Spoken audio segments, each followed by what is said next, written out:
87 वर्ष बाद 1000 वर्ष बीत जाने के बाद अविनाशी शिवजी ने समाधि खोली। शिवजी राम नाम का स्मरण करने लगे। तब सती ने जाना कि जब अब जगत के स्वामी जागे हैं। उन्होंने जाकर शिवजी के चरणों में प्रणाम किया। शिवजी ने उनको बैठने के लिए सामने आसन दिया। शिवजी भगवान हरि की रसमयी कथाएं कहने लगे। उसी समय दक्ष प्रजापति हुए। ब्रह्मा जी ने सब प्रकार से योग देखकर समझकर दक्ष को प्रजापतियों का नायक बना दिया। जब दक्ष ने इतना बड़ा अधिकार पाया तब उनके हृदय में अत्यंत अभिमान आ गया।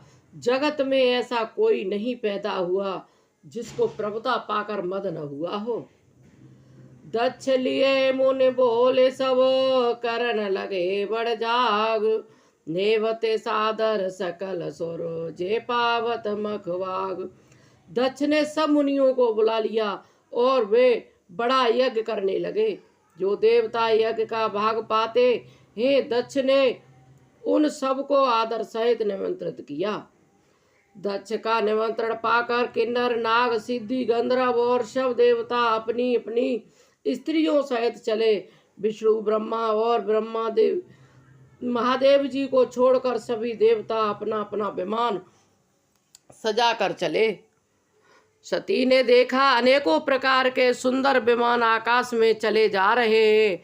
देव सुंदरियां मधुर गान गा रही हैं जिन्हें देव सुनकर मुनियों का ध्यान छूट जाता है। सती ने विमानों में देवताओं के जाने का कारण पूछा। तब शिवजी ने सब बातें बतलाई।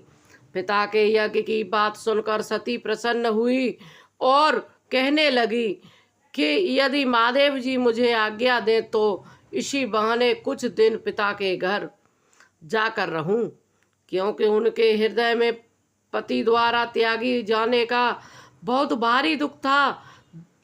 पर अपना अपराध समझकर वे कुछ कहती न थीं। आखिरकार सती जी भयंकर संकोच और प्रेम और रस में सनी हुई मनोहर बाड़ी में बोली। पिता भवन उत्सव परम जो प्रभु आय सोए।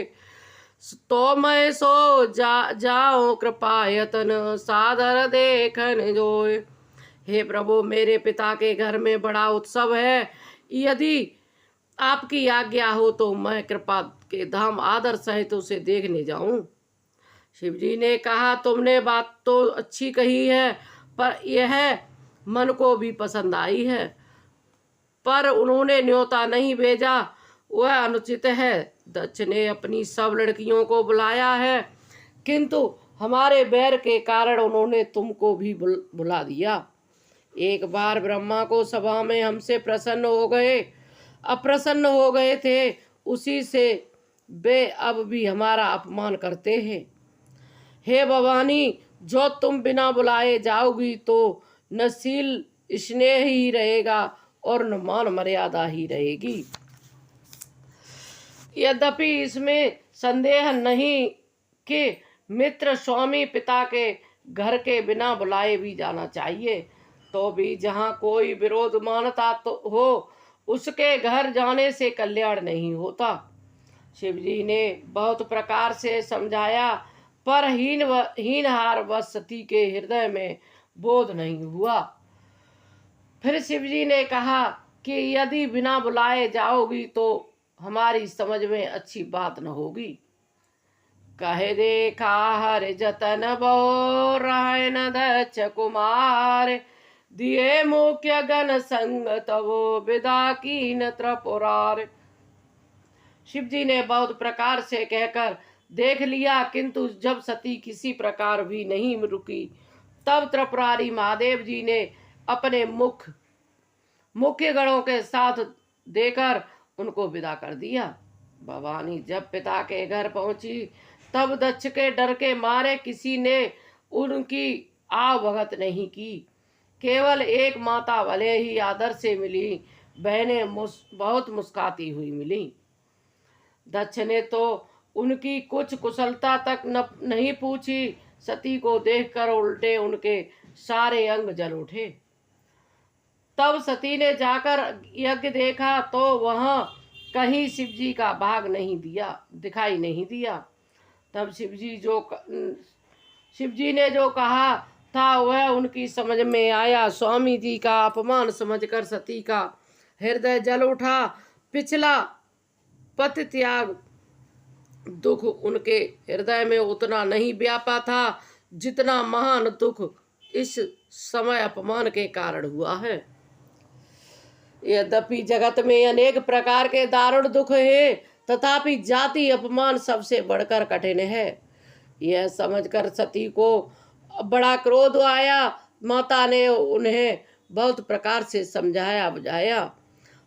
शिव अपमान न जाए सहे, हृदय न होए प्रबोध, सकल सब हटे हटके तब बोली वचन संक्रोध।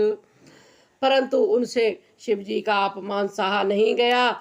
इससे उनके हृदय में कुछ भी प्रबोध नहीं हुआ। तब वे सारी सभा को हठपूर्वक डांटकर क्रोध भरे वचन बोली। हे सभासदों और सब मुनीश्वरों, सुनो। जिन लोगों ने यहाँ शिव जी की निंदा की या सुनी है, उन सबको उसका फल तुरंत ही मिलेगा और मेरे पिता दक्ष भी भली भांति पछताएंगे। हे सभासदों और सब मुनीश्वरों, सुनो। जिन लोगों ने यहाँ शिव जी की निंदा की या सुनी, जहाँ संत शिव जी और लक्ष्मीपति विष्णु भगवान की निंदा सुनी जाए, वहाँ ऐसी मर्यादा है कि यदि अपना बस चले तो निंदा करने वाले की जीभ काट ले और नहीं तो कान मूंद कर वहाँ से उठ जाए, वहाँ से भाग जाए।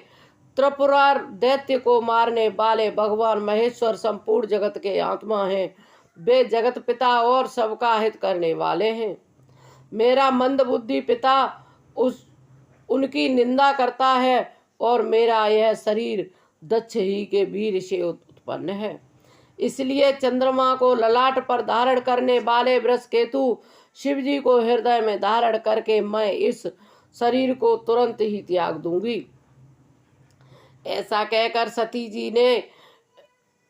जी ने योगाग्नि में अपना शरीर भस्म कर डाला। सारी यज्ञशाला में हाहाकार मच गया। सती का मरण सुनकर शिवजी ने गढ़ यज्ञ विध्वंस करने लगे। यज्ञ विध्वंस होते देखकर मुनीश्वर भृगु जी ने उसकी रक्षा की। ये समाचार शिवजी को मिले तब उन्होंने क्रोध करके वीरभद्र को भेजा। उन्होंने वहां जाकर यज्ञ विध्वंस कर डाला और सब देवताओं को यथोचित फल दंड दिया। दक्ष को जगत प्रसिद्ध वही गति हुई जो शिवद्रोही की हुआ करती है। यह इतिहास सारा संसार जानता है, इसलिए मैंने संक्षेप में वर्णन किया है। सती ने मरते समय भगवान हरि से यह वर मांगा कि मेरा जन्म जन्म में शिवजी से चरणों में अनुराग रहे। इसी कारण उन्होंने हिमाचल के घर जाकर पार्वती के रूप में जन्म लिया।